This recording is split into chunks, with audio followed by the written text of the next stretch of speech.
PR. Sivasankar, താങ്കളുടെ അറിവിൽ ഇപ്പോഴാരാണ് കേരള സർവകലാശാലയുടെ രജിസ്ട്രാർ പദവിയിൽ ഇരിക്കുന്നത്?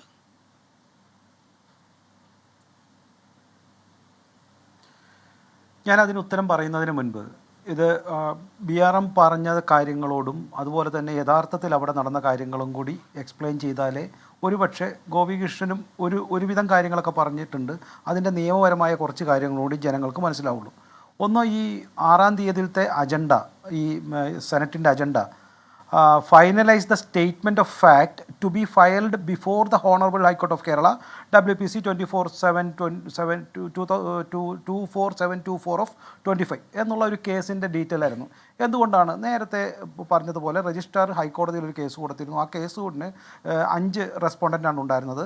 അത് കേരള ഗവൺമെൻറ്റും യൂണിവേഴ്സിറ്റി VC രജിസ്ട്രാറൊക്കെ. അപ്പോൾ ഈ രജിസ്ട്രാറിൻ്റെ അല്ലെങ്കിൽ യൂണിവേഴ്സിറ്റിയുടെ ഇത് വരണമെങ്കിൽ ഈ സിൻഡിക്കേറ്റിൻ്റെ എല്ലാവരും ചേർന്നുകൊണ്ട് ഡിസിഷൻ എടുത്താലേ അതിൻ്റെ സ്റ്റാൻഡിംഗ് കൗൺസിലിന് ചെയ്യാൻ പറ്റുള്ളൂ എന്നുള്ളത് കൊണ്ടാണ് 11 മണിക്ക് സിൻഡിക്കേറ്റ് കൂടി. അതിനുശേഷം 2.5 മണിക്കൂർ ചർച്ച ചെയ്തിട്ടും അവിടെ തീരുമാനങ്ങളായില്ല. കാരണം ഇതിൽ വലിയ തർക്കങ്ങൾ നടന്നു. ഇതാദ്യം വേണ്ടത് ഈ രജിസ്ട്രാറെ തിരിച്ചെടുക്കുകയാണ് എന്ന വാദവും ഉന്നയിച്ചു.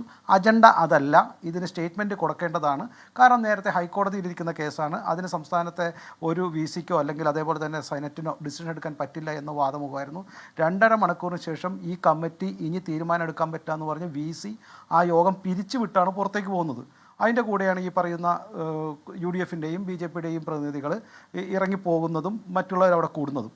അങ്ങനെ പിരിച്ചുവിട്ട അല്ലെങ്കിൽ VC ഇറങ്ങിപ്പോയ ആ ഒരു യോഗത്തിൻ്റെ തീരുമാനങ്ങൾ എങ്ങനെയാണ് യോഗ തീരുമാനമായി അംഗീകരിക്കുന്നതെന്ന് എനിക്ക് മനസ്സിലാവുന്നില്ല. അതുമാത്രമല്ല, ആ അജണ്ട, ആ സെനറ്റിൻ്റെ അജണ്ട പോലും ഇതൊന്നുമല്ല. അജണ്ടയിൽ ഇല്ലാത്ത ഒരു കാര്യം എങ്ങനെയാണ് തീരുമാനിക്കുന്നത്? അതുകൊണ്ട് ഒരു സംശയവുമില്ല, രജിസ്ട്രാറായിട്ട് അനിൽകുമാറിന് അവിടെ വീണ്ടും വരുവാനായിട്ടുള്ള യാതൊരു നിയമപ്രകാരമുള്ള കാരണവുമില്ല, ഒരു സംശയവുമില്ല. 2, ഇത് മാത്രമല്ല, അല്ലെങ്കിലും അനിൽകുമാർ അവിടെ ഇരിക്കാൻ യാതൊരു യോഗ്യതയുമില്ല. കാരണം ഗോപികൃഷ്ണൻ അറിയാമല്ലോ, ഇദ്ദേഹം എവിടുത്തെ പ്രിൻസിപ്പാളാണ്? ശാസ്താംകോട്ട ദേവസ്വം കോളേജിലെ പ്രിൻസിപ്പാളാണ്. എങ്ങനെയാണ് ഒരു എയ്ഡഡ് കോളേജിലെ പ്രിൻസിപ്പാൾ ഒരു യൂണിവേഴ്സിറ്റിയുടെ ഒരു ഓഫീസിലേക്ക് വരുന്നത്? ഡെപ്യൂട്ടേഷനല്ലേ നോർമലി വരേണ്ടത്? Deputation in between the 2 government offices. Aided സ്കൂളിലെ ഒരു അധ്യാപകനോ അല്ലെങ്കിൽ പ്രിൻസിപ്പാളിനോ എങ്ങനെയാണ് അദ്ദേഹം കൊണ്ട് ഡെപ്യൂട്ടേഷൻ?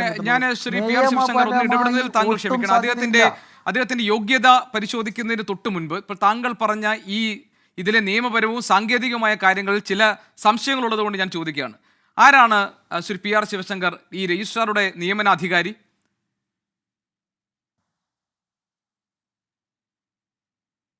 അല്ല, ഞാൻ പറയുന്നത് അത് ഗവർണറാണ്. അതിനെതിരെ കേസുണ്ട്. ഞാൻ പറയുന്നത്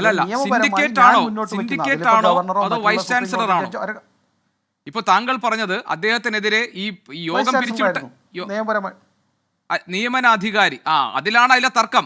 ഇതിന്റെ നിയമനാധികാരം സിൻഡിക്കേറ്റിനാണെന്നും ആ നിയമനാധികാരമുള്ള സിൻഡിക്കേറ്റിന്റെ പിന്തുണ തനിക്കുണ്ടെന്നും അതുകൊണ്ട് സസ്പെൻഷൻ നടപടിക്കെതിരെ എനിക്ക് പരാതിയില്ല, സസ്പെൻഷൻ പിൻവലിച്ചു എന്ന് പറഞ്ഞാണ് കോടതിയിൽ നിന്ന് ഹർജി പിൻവലിച്ചിരിക്കുന്നത്. മാത്രമല്ല, നിയമനാധികാരം ഇല്ലാത്ത ഒരാൾക്ക് എങ്ങനെ സസ്പെൻഡ് ചെയ്യാൻ പറ്റുമെന്ന ചോദ്യം അവിടെ നിൽക്കുന്നുണ്ട്. അദ്ദേഹത്തിന് യോഗ്യത സംബന്ധിച്ച കാര്യങ്ങളൊക്കെ പരിശോധിക്കുന്നതിന് മുൻപ്. പിന്നെ യോഗം പിരിച്ചുവിട്ട കാര്യം, സിൻഡിക്കേറ്റ് യോഗത്തിൽ നിന്ന് vice chancellor doctor Ciza Thomas ഇറങ്ങിപ്പോകുമ്പോൾ അവിടുത്തെ സീനിയർ അംഗമായ പ്രൊഫസർ PM രാധാമണിയുടെ അധ്യക്ഷതയിൽ യോഗം തുടരുകയും സസ്പെൻഷൻ റദ്ദാക്കുകയും ഈ വിഷയം പരിശോധിക്കാൻ ഡോക്ടർ ഷിജു ഖാൻ അടക്കമുള്ളവരുടെ നേതൃത്വത്തിൽ ഒരു 3-അംഗ കമ്മിറ്റിക്ക് രൂപം കൊടുക്കുകയും ചെയ്തു. ഇതുപോലെ സമാനമായ സാഹചര്യത്തിൽ മുൻപ് വൈസ് ചാൻസലർ ഇറങ്ങിപ്പോകുമ്പോൾ 400ഓളം പ്രധാനപ്പെട്ട തീരുമാനങ്ങൾ പാസാക്കി UDF അതിന് നിയമപ്രാബല്യം കിട്ടി. സ്റ്റാറ്റ്യൂട്ടും ആക്റ്റും പറയുന്നതനുസരിച്ച് ഈ കാര്യങ്ങൾ ഇങ്ങനെ പോയാൽ കുഴപ്പമില്ല എന്ന് പറയുന്നു. കോടതി അക്കാര്യത്തിൽ ഇടപെട്ടിട്ടുമില്ല. ശ്രീ പി.ആർ. ശിവശങ്കർ, പിന്നെ എങ്ങനെയാണ് KS അനിൽകുമാർ രജിസ്ട്രാറായി തുടർന്നത് നിയമപരമായി നിലനിൽക്കില്ല എന്ന് താങ്കൾ വാദിക്കുന്നത്? ഞാൻ 2 കാര്യം പറഞ്ഞത്, ഇദ്ദേഹത്തിൻ്റെ ആദ്യ നിയമനം തന്നെ നിയമത്തിന് എതിരാണ് എന്നാണ് ഞാൻ ഉദ്ദേശിച്ചത്. അല്ലാണ്ട് ഇത് സിൻഡിക്കേറ്റ് ചെയ്തോ VC ചെയ്തോ ഗവർണർ ചെയ്തോ എന്നുള്ളതല്ല പ്രശ്നം. ഇദ്ദേഹത്തിൻ്റെ നിയമനം ആദ്യമായി തന്നെ അത് ബേസിക്കലി ഇദ്ദേഹം അവിടെ ഇരിക്കാൻ ക്വാളിഫൈഡ് അല്ല എന്നാണ്. ഡെപ്യൂട്ടേഷനിൽ വരണം, അത് സാധ്യമല്ല എന്നാണ് പറഞ്ഞത്. അല്ലാണ്ട് ഇത് സിൻഡിക്കേറ്റ് നിയമിച്ചാലും VC നിയമിച്ചാലും ഗവർണർ നിയമിച്ചാലും അത് കോടതിയിൽ ചോദ്യം ചെയ്താൽ അദ്ദേഹത്തിന് ആ ജോലിയിൽ ഇരിക്കാൻ അവകാശമില്ല എന്നതാണ്. അല്ലാണ്ട് ഈ വിധിയുടെ കാര്യമല്ല. 2, അവിടെ VC ഇറങ്ങിപ്പോയതും ഒരൊറ്റ അജണ്ടയുമേ തുടങ്ങുന്ന സെനറ്റ് യോഗത്തിൽ പിരിച്ചുവിട്ടതും ആ യോഗമേ നിർത്തിവെച്ച് പോയതും തമ്മിൽ വ്യത്യാസമുണ്ട്. അതുകൊണ്ട് അത് കീഴ്വഴക്കവുമല്ല, നിയമപരമായി നിൽക്കുന്നതുമല്ല എന്നുള്ള കാര്യത്തിൽ ഒരു സംശയവുമില്ല, അങ്ങനത്തെ നിയമവുമില്ല. അപ്പോൾ ഇത് രണ്ടും രണ്ടാണ്, താങ്കൾ സൂചിപ്പിക്കുന്ന രണ്ടും ചെറിയ വ്യത്യാസങ്ങളുണ്ട്. ഇത് വി സി, പിന്നെ അടുത്ത കാര്യം, ഒന്ന് വി സി ഇല്ലെങ്കിൽ വി സി നിർദ്ദേശിക്കപ്പെടുന്ന രജിസ്ട്രാറിന് നിൽക്കാം. ഇത് വി സി അവിടെ ഉണ്ടായിരുന്നതും വി സി നിയമപ്രകാരം അവിടെ ചർച്ച തുടങ്ങിയതും അത് തുടങ്ങാൻ പറ്റില്ല എന്ന് അനൗൺസ് ചെയ്തുകൊണ്ട് ആ യോഗം ഇറങ്ങിപ്പോയത്. അല്ല ശ്രീ ശിവശങ്കർ, താങ്കൾ പറഞ്ഞതെല്ലാം ഞാൻ കേൾക്കുന്നു. പക്ഷെ ഞാൻ ചോദിക്കുന്നത്, കോടതിയിൽ ഈ വിഷയം വന്ന ഈ ഹർജി പിൻവലിക്കാൻ നോക്കിയപ്പോൾ വി സിക്ക് വേണ്ടി ഹാജരായ അഭിഭാഷകൻ എതിർത്തു. പക്ഷെ കോടതി അക്കാര്യം അംഗീകരിച്ചിട്ടില്ല. അപ്പൊ അത് എന്തിന്റെ സൂചനയാണ്? ഏത് അംഗീകരിച്ചിട്ടില്ലെന്ന്? അതായത് വി സി ഇപ്പോ ഈ രജിസ്ട്രാർ ആയിരുന്ന കെ എസ് അനിൽകുമാർ അദ്ദേഹത്തിന്റെ ഹർജി പിൻവലിച്ചപ്പോൾ അതിലെ എതിർപ്പുകൾ വി സിയുടെ അഭിഭാഷകൻ രേഖപ്പെടുത്തി. അപ്പോൾ കോടതി പറഞ്ഞു അത് നിങ്ങൾ കൺസേൺ അതോറിറ്റിയോട് പറയൂ എന്ന് പറഞ്ഞാൽ അത് ആ കേസ് തീർപ്പാക്കുകയാണ് ചെയ്തത് കോടതി. അല്ല, കേസ് തീർപ്പാക്കുകയല്ല. ഒരു പെറ്റീഷണർ ആ കേസ് പിൻവലിച്ചുകൊണ്ട് പോയാൽ പിന്നെ അതിനെ തീർപ്പാക്കുന്നത്? കോടതിയുടെ മുമ്പിൽ ഒരു കേസ് നിലവിലില്ല. അപ്പോ അല്ല ശരി, അങ്ങനെയാണെങ്കിൽ ശരി, എനിക്ക് മനസ്സിലായി. അപ്പൊ അങ്ങനെയാണെങ്കിൽ അദ്ദേഹം ആ പരാതി, ആ പെറ്റീഷൻ പിൻവലിക്കുമ്പോൾ അദ്ദേഹം പറഞ്ഞ കാരണം എന്താണ്? സസ്പെൻഷനെതിരെയായിരുന്നു എന്റെ കേസ്, പക്ഷേ ആ സസ്പെൻഷൻ നടപടി എന്നെ ഉത്തരവാദിത്തപ്പെട്ട എന്നെ നിയമിച്ച സിൻഡിക്കേറ്റ് അത് പിൻവലിച്ചിരിക്കുന്നു, ആ സസ്പെൻഷൻ നടപടി പിൻവലിച്ചിരിക്കുന്നു. ആ കാരണം പറഞ്ഞാണ് അദ്ദേഹം ആ കേസിൽ നിന്ന് പിൻവാങ്ങുന്നത്, അല്ലെ, പെറ്റീഷൻ പിൻവലിക്കുന്നത്. അപ്പോൾ അതിനെ എതിർത്തു വി സിയുടെ അഭിഭാഷകൻ. അത് കോടതി ഗൗനിച്ചില്ല. അതിന്റെ അർത്ഥം എന്താണ്?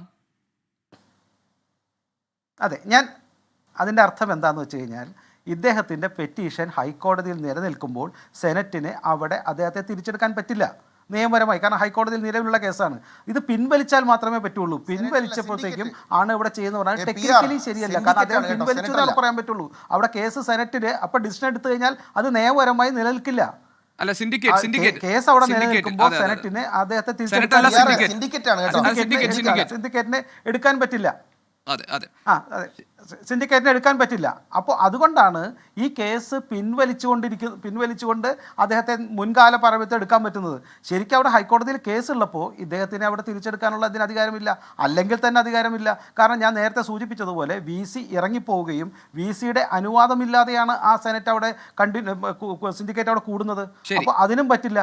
അപ്പം നിയമപരമായി രണ്ട് കാരണം കൊണ്ടും പറ്റില്ല. പക്ഷേ കേസ് അദ്ദേഹത്തിന് പിൻവലിച്ചുകൊണ്ട് പോയത് കൊണ്ട് അദ്ദേഹത്തിന് അത് പ്രശ്നമില്ല. കോടതിക്ക് അത് ഇടപെടേണ്ട ആവശ്യമില്ല. കാരണം ഈ പെറ്റീഷണർ കൊടുത്ത ആൾ തന്നെ പിൻവലിച്ചിരിക്കുന്നു. അപ്പോൾ അതുകൊണ്ടാണ് നിയമപരമായി ഇതിൽ നിലനിൽക്കില്ല എന്ന് പറയുന്നത്. ഞാൻ മറ്റൊരു കാരണം പറഞ്ഞത്, ഡെപ്യൂട്ടേഷൻ്റെ കാര്യം പറഞ്ഞതുകൊണ്ട് ശ്രീ അനിൽകുമാറിന് അവിടെ നിൽക്കാനും പറ്റുകയില്ല എന്ന കാര്യവും പറയാൻ ഞാൻ ആഗ്രഹിക്കുന്നു. ഞാൻ ഇദ്ദേഹം പറഞ്ഞതിൽ മറ്റ് രണ്ട് തെറ്റുകൾ കൂടിയുണ്ട്. തെറ്റല്ല, ഒരു വ്യത്യാസം കൂടിയുണ്ട്. സംസ്ഥാനത്തെ ഹൈക്കോടതി ഈ പറയുന്ന ഭാരതാംബ വിഷയത്തിൽ രണ്ട് ഉത്തരങ്ങൾ കൂടി പറഞ്ഞിരുന്നു. ഒന്ന്, സാരി ഉടുത്ത ഒരു സ്ത്രീ എന്നൊക്കെ പറയുന്നത് ശരിയാണോ ഭാരതാംബയുടെ ഫോട്ടോന് എന്ന് പറഞ്ഞു. പിന്നെ അദ്ദേഹം ചോദിച്ചത് ഏത് മതചിഹ്നം, ഭാരതാംബ മതചിഹ്നമാണോ എന്നും ഹൈക്കോടതി ചോദിച്ചതായിട്ട് നമ്മൾ വാർത്തയിലും കണ്ടു, അതിൻ്റെ മറ്റുള്ള റിപ്പോർട്ടിങ്ങിലും കണ്ടിരുന്നു. അപ്പോൾ ഇതൊന്നും പൂർണ്ണമായി ഹൈക്കോടതി അംഗീകരിച്ചു എന്ന കോൺഗ്രസ് നേതാവിൻ്റെ വാദമുഖവും ശരിയല്ല എന്നുകൂടി ഞാനിത് പറയുന്നു. അതുകൊണ്ട് സംസ്ഥാനത്ത് നിരന്തരമായി അല്ലല്ല, താങ്കൾ ശരി എന്നാൽ ഞാൻ പിൻവലിച്ചു. ഞാൻ അങ്ങനെ ആയിരിക്കും കേട്ടത്. ഞാൻ പിൻവലിക്കുന്നു. താങ്കൾ കാര്യങ്ങൾ കൃത്യമായി പഠിച്ചു പറയുന്ന ആളാണ്. അതുകൊണ്ട് താങ്കളുടെ വാക്കുകൾക്ക് ഞാൻ വില കൽപ്പിച്ചുകൊണ്ടാണ് ഞാൻ പറഞ്ഞത്. അങ്ങനെ പറഞ്ഞിട്ടില്ല, ഹൈക്കോടതി ഇതാണ് പറഞ്ഞിട്ടുള്ളത്. അത് അത്തരത്തിലുള്ള ഒരു നിരീക്ഷണമാണ് ഹൈക്കോടതി.